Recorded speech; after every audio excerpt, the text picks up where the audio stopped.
ఈ అవకాశాన్ని జాగ్రత్త మళ్ళీ 50 ఏళ్ళకి 60 ఏళ్ళకి అందుకే రాజకీయ అతీతంగా శాసనసభ నియోజకవర్గాన్ని అభివృద్ధి చేస్తున్నాం.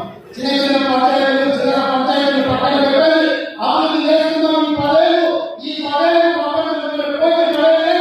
రాష్ట్రానికి ఆదర్శంగా ఉండే విధంగా శాసనసభ నియోజకవర్గాన్ని ఒక ఆదర్శ నియోజకవర్గంగా అభివృద్ధి నియోజకవర్గంగా మనం మార్చుకుందాం.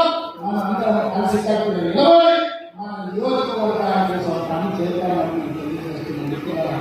మీరందరూ సిద్ధంగా సమస్యలను పరిష్కరించి ప్రజల చేత విజ్ఞాపనం తీసుకొని పరిష్కరించడానికి అధికారులు పంపించారు.